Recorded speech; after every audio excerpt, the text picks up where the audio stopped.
Yes, we are discussing about the section 122, and as you know that after discussing 122 क्या कहता है, 122 कहता है कम्युनिकेशन ड्यूरिंग मैरिज। ये इंटरव्यू का बहुत ही अच्छा क्वेश्चन है और आई होप दैट समझ गए होंगे। और ये हमेशा ध्यान में रखना है कि ये जो प्रोटेक्शन मिला है इज और हैज बीन मैरिड।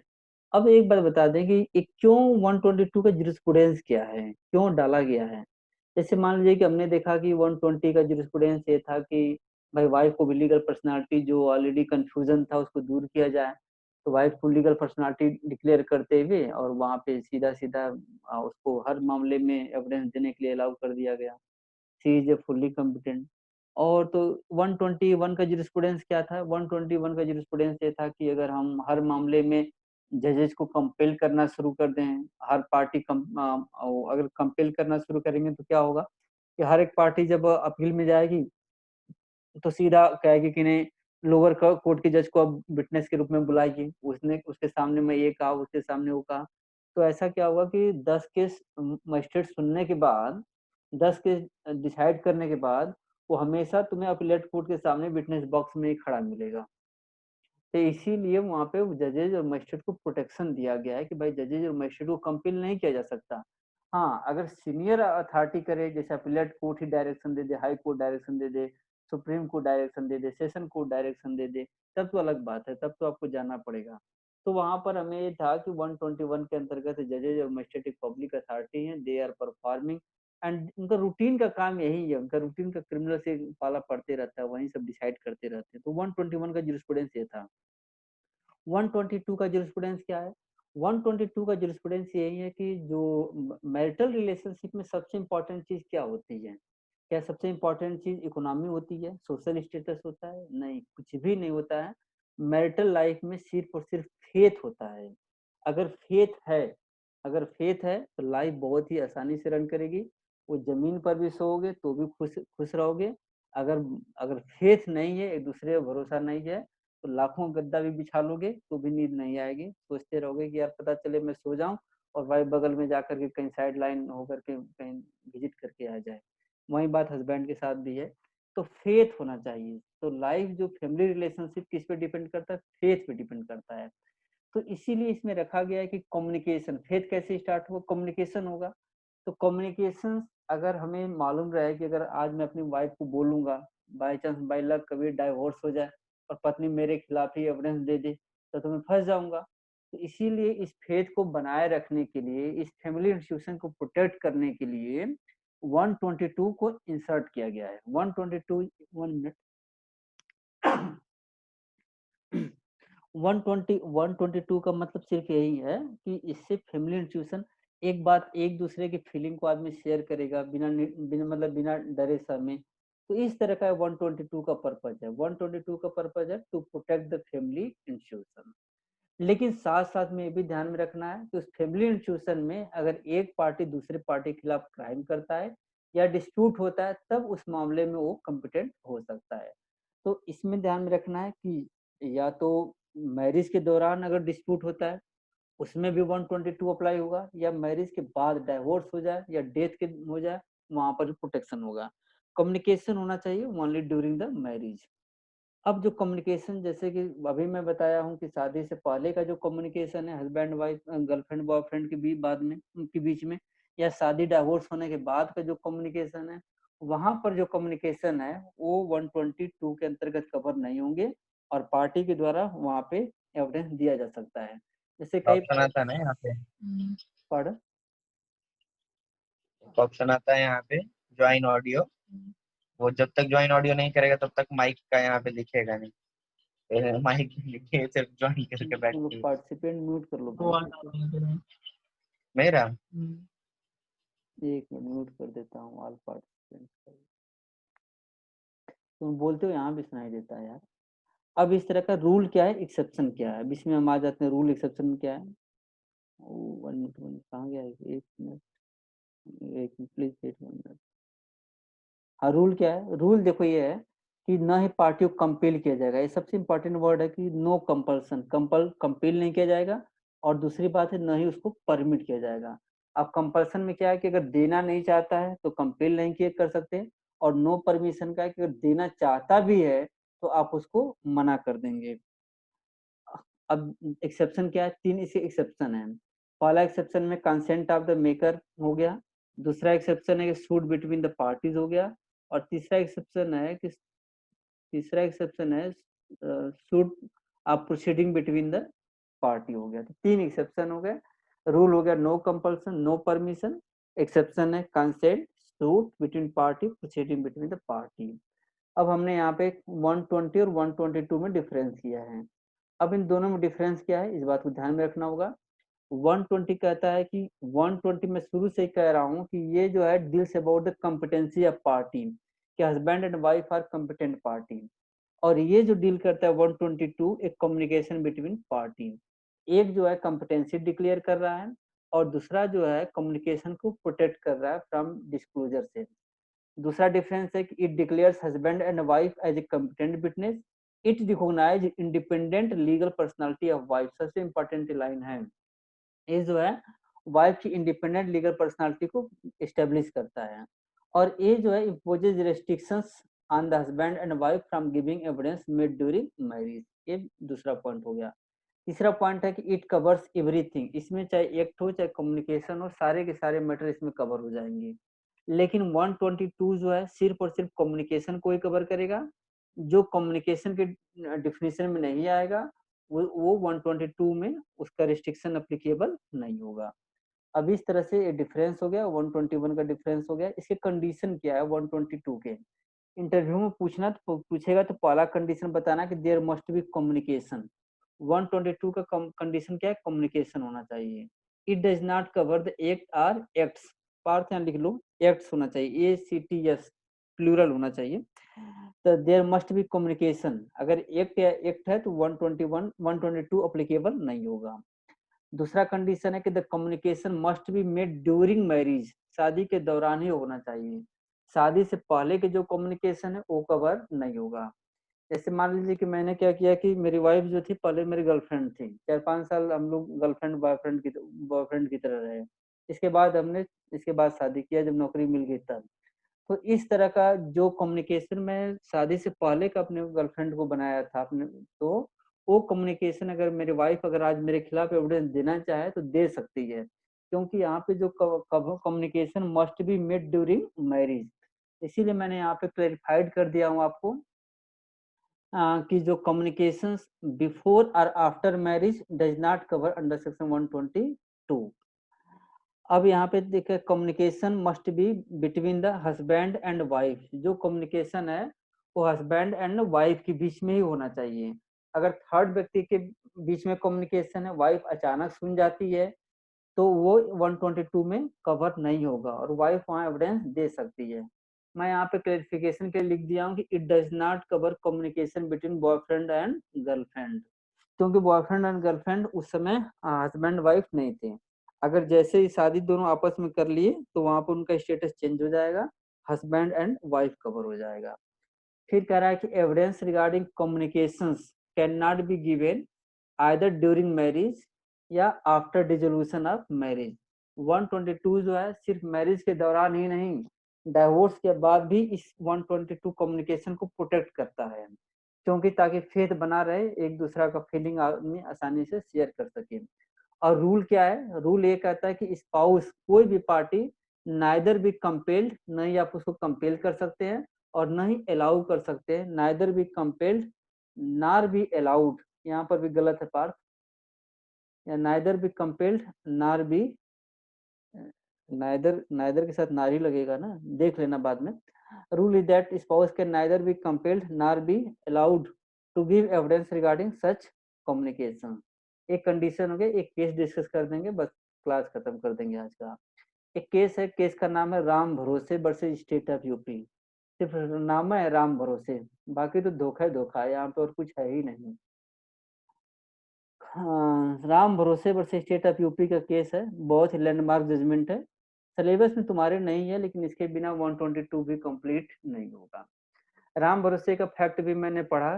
फैक्ट ये था, राम भरोसे मतलब धोखा है, मतलब यहाँ पे मर्डर ऑफ फादर, फादर का मर्डर होता है और करता कौन है, उसका सन करता है, फादर के मामले में सन ही है।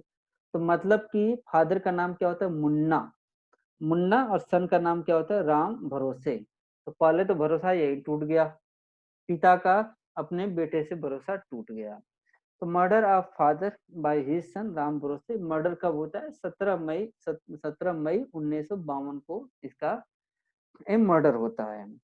अब दूसरा भरोसा, पहला तो बाप का बेटे से टूट गया और दूसरा भरोसा हस्बैंड का वाइफ से टूटेगा। अब इसका फैक्ट बता देता हूँ, इसके बाद बताऊंगा। इसमें वाइफ अपने हस्बैंड के खिलाफ विटनेस बन गई। वाइफ ऑफ राम भरोसे बिकेम एविडेंस, बिकेम एविडेंस नहीं हुआ, बिकेम विटनेस होगा, यहाँ भी गलती है। एक्चुअली क्या है ना, जल्दी जल्दी क्लास लेने से पहले लिखता हूँ कि कुछ लिख लूँ, इसी में गलती हो जाता है। वाइफ ऑफ राम भरोसे, wife of Ram became witness against her husband, और उसने अपनी कहानी बताया, उसकी कहानी को सुन लो। इसमें क्या होता है कि राम भरोसे का अपने पिता से डिस्प्यूट चलता है, और राम भरोसे के पास अपना, उसके पिता के पास थोड़ा सा गहना वना था, सोना चांदी था। तो अब क्या करता है, देखो, राम भरोसे अपनी पत्नी से बेइंतहा प्यार करता था। जैसे गंगा जल में देखे होगे, सुंदर यादव प्यार करता था, यादव है तो प्यार ही करेगा। सुंदर यादव मतलब लास्ट तक अपनी गर्लफ्रेंड को नहीं मारना चाहता है, और मारने के बाद भी पुलिस आ रही है लेकिन भाग नहीं रहा है छोड़ करके। गहरा प्यार था। तो राम भरोसे ने भी अपनी पत्नी से बेइंतहा प्यार करता था। अब इसने अपनी पत्नी के लिए सोचा कि थोड़ा सा कंगन, कंगन चूड़ी बाली जो भी होता है, उतना तो याद भी नहीं है। तो उसने कहा कि अपने पत्नी को देने का प्लान बनाया है। ये तो चैल छोरी, लच्छा, कान्हा, जंगीर, ये पुराने जमाने के सब गाने हैं। अब नए जमाने में लड़कियां शायद नहीं पहनती होंगी। तो ये है। तो इसमें क्या, अपने पत्नी को सोचा कि अपनी पत्नी को थोड़ा सा गाना वाना पहना दूं, थोड़ा सा देखने में ठीक ठाक लगेगी।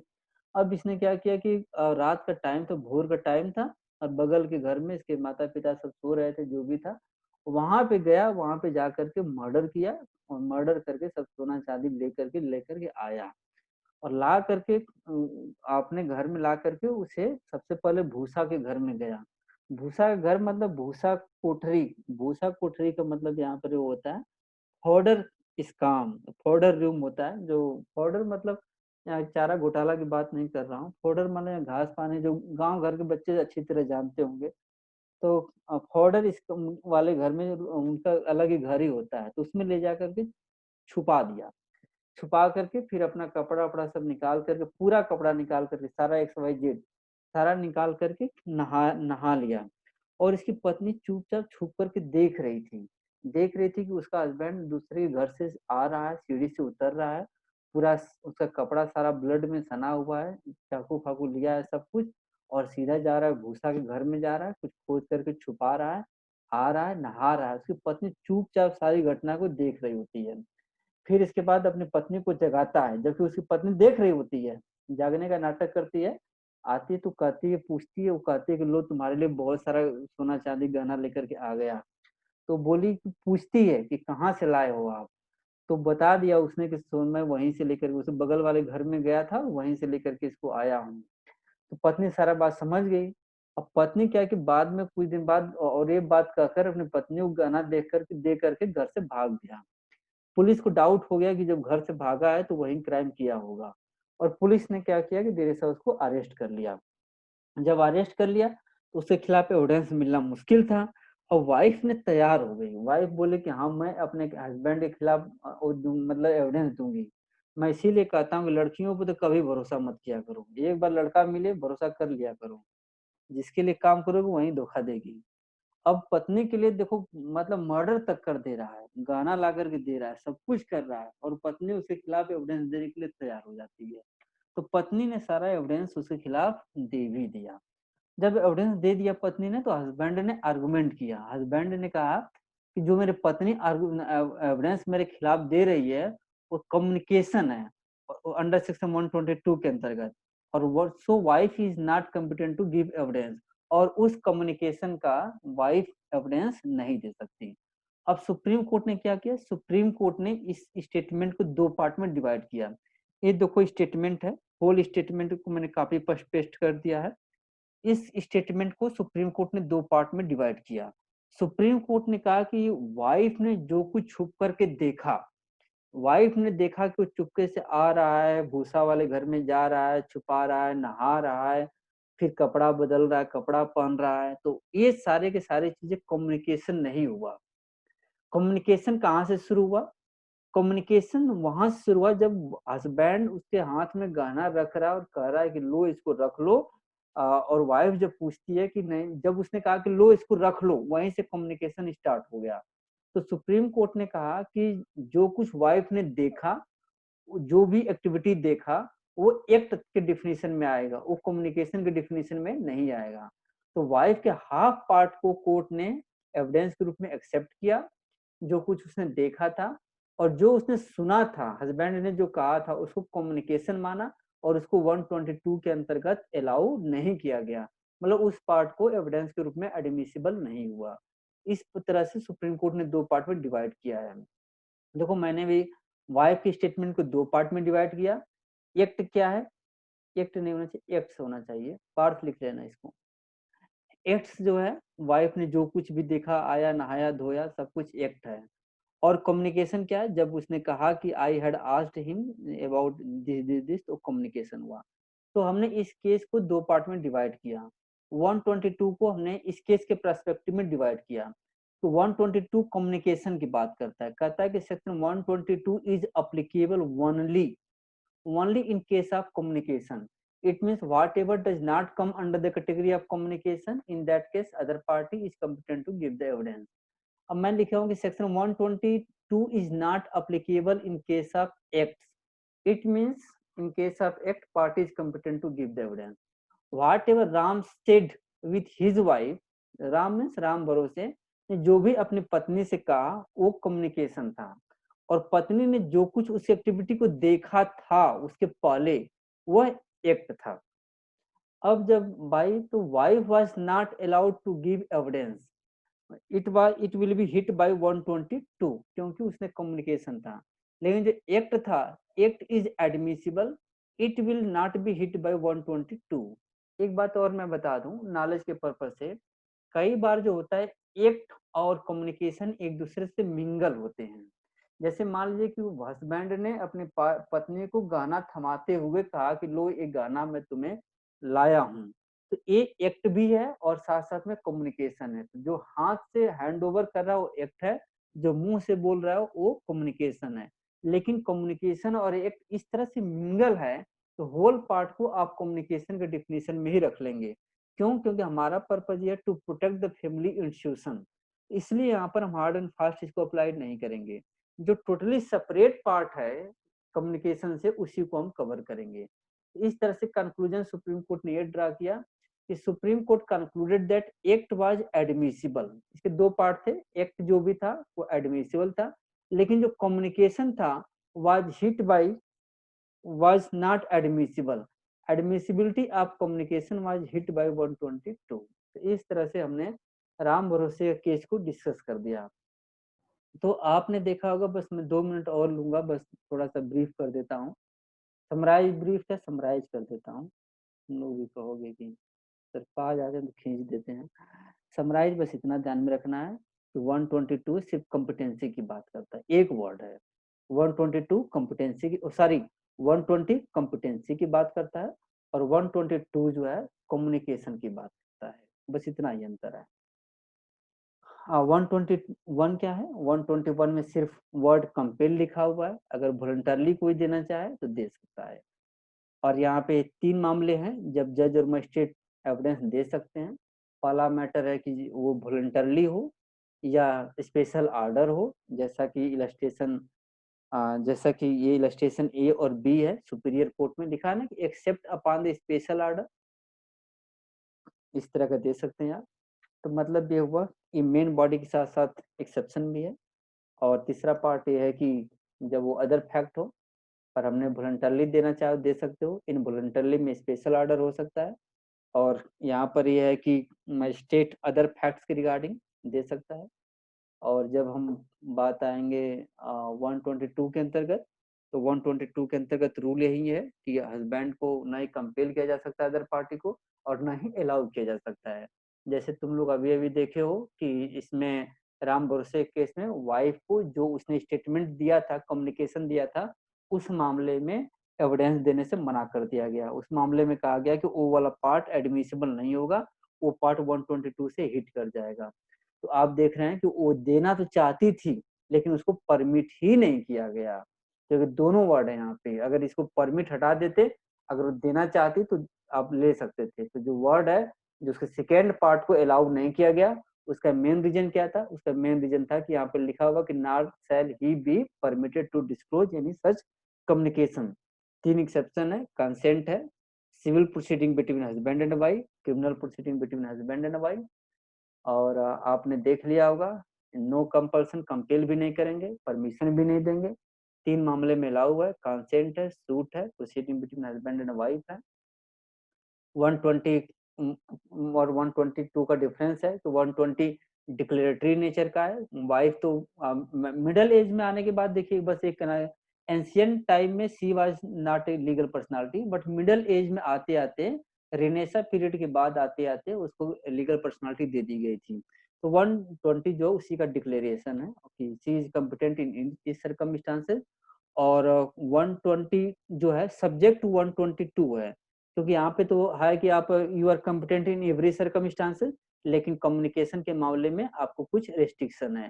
तो 122 से अगर कोई पूछे कि whether 120 is subject to 122, yes 120 is subject to 122।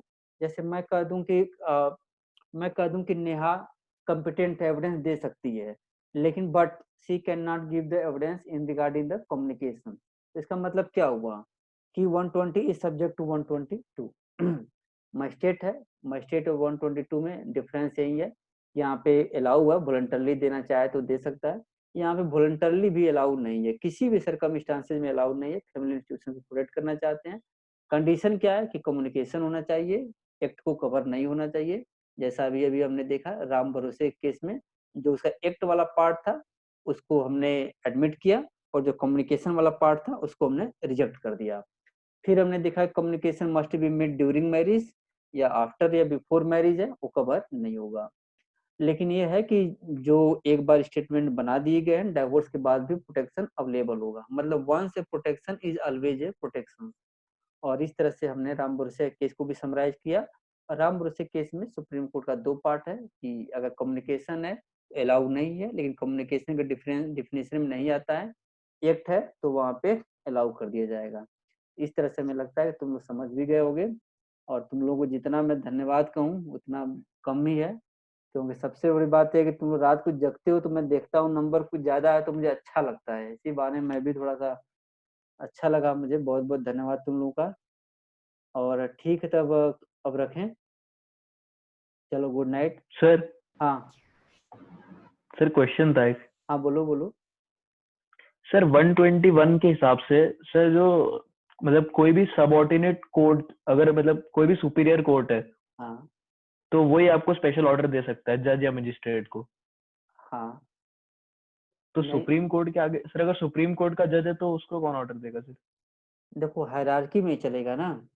Supreme court का तो सुप्रीम ही हो गया, उसका तो कोई सुपीरियर है ही नहीं, जी सर। क्योंकि वहां पर एक लिखा होगा ना कि सुपीरियर कोर्ट। हाँ सुपीरियर सर, कोर्ट तो मतलब जिसका उसका कोई तो हाँ, जो कोई जिसका कोई सुपीरियर ही ना हो तो उसमें दिया ही नहीं जा सकता। ठीक ना? ठीक है सर।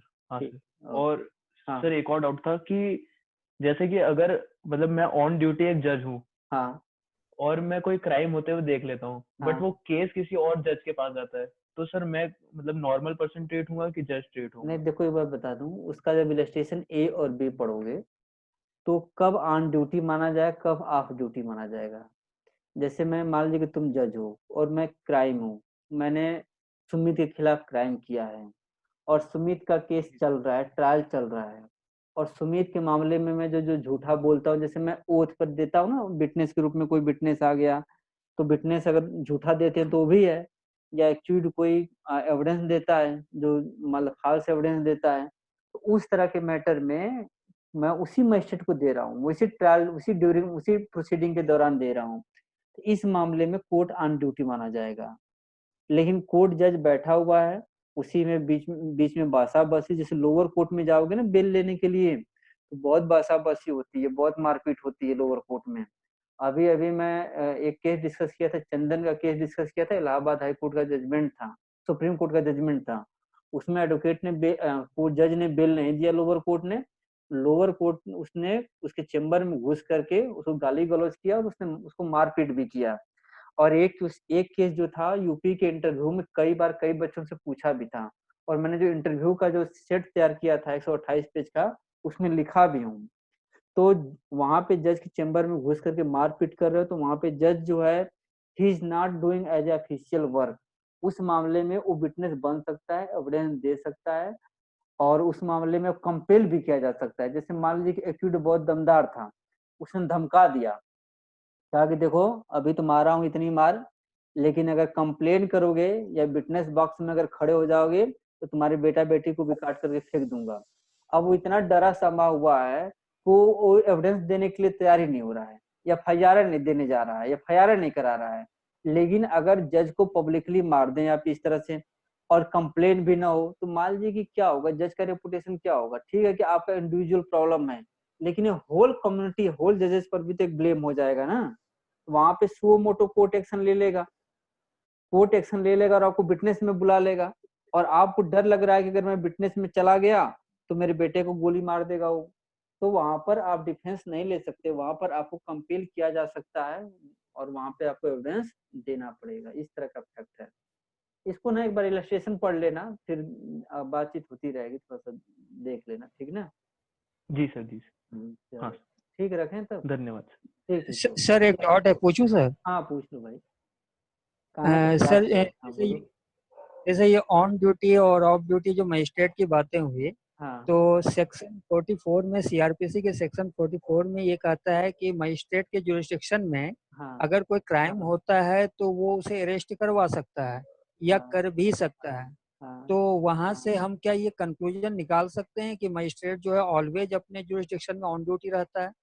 नहीं यार, अब तुम्हारे अब मान लीजिए उसी डिस्ट्रिक्ट में तुम्हें फैमिली हेडक्वार्टर मिला हुआ है, अब फैमिली के साथ रहोगे तो कौन सा ऑन ड्यूटी हुआ कि ऑफ ड्यूटी हुआ। सब्जी खरीदने जा रहे हो, ऑन ड्यूटी हुए कि ऑफ ड्यूटी हुए, ऐसा नहीं होता ले- है, ठीक ना। जैसे लेकिन इलस्ट्रेशन सुनो, एक मिनट बता रहा हूँ, इलस्ट्रेशन सी पढ़ लेना। इलस्ट्रेशन सी में ये कह रहा है कि ए के सामने हियरिंग चल रही थी, बी के सामने हियरिंग चल रही थी, और ए ने उसी के सामने कोर्ट में ही मारपीट कर दिया। उसका कोर्ट में ही मारपीट करना, वहां पे उस ये मान लिया गया कि बी ने जो कुछ भी देखा वो ऑफिशियल कैपेसिटी से नहीं देखा, वो प्राइवेट कैपेसिटी से देखा। तो जब इलस्ट्रेशन सी इतना क्लियर है, जो कोर्ट में बैठे हुए जज को आप ऑन ड्यूटी नहीं मान रहे हो उस मामले के पर्पज से, तो बाकी मामले की क्या बात है सर। इलस्ट्रेशन सी तो पढ़ लो ना, इलस्ट्रेशन सी तो यही है, कोर्ट में घर की तो बात छोड़ो, रास्ते की बात छोड़ो, डिस्ट्रिक्ट की बात छोड़ो। एक बार मैं और इलस्ट्रेशन तुम्हें पढ़ देता हूँ, जब तुम्हें दिक्कत आ रही है तो देखो बस सर दिक्कत आई है सेक्शन 44 जो सीआरपीसी का है वहां से लिंक करने में दिक्कत आ रही है कि वहां वो कह रहा है कि उसके जुरिस्डिक्शन वो कभी भी अरेस्ट करवा सकता है। अब देखो यार तो वो अब 44 अब ऐसा मत इंटरप्रेट कराओ, टाइम लग जाएगा। अब थोड़ा बहुत, अब हमें उतना डिटेल में जानकारी नहीं है, ठीक ना, पढ़ लेना ठीक ना, अब रहने दो, okay sir, thank you sir. नहीं समझ में आ रहा है, ठीक ना। हाँ वो 44 पढ़ाऊंगा, फिर टाइम लग जाएगा, फिर खींचते लग जाएगा टाइम। चलो ठीक, रखता हूँ। सीआरपीसी का। ओके हाँ सर, भाई, मुझे थैंक यू। मालूम है सीआरपीसी बोल रहे हो, ठीक ना। हाँ सीआरपीसी, थैंक चलो यू सर। ठीक, रखता हूँ। Okay sir, thanks everyone. Thank you sir. Okay okay, कहाँ से कटेगा हो।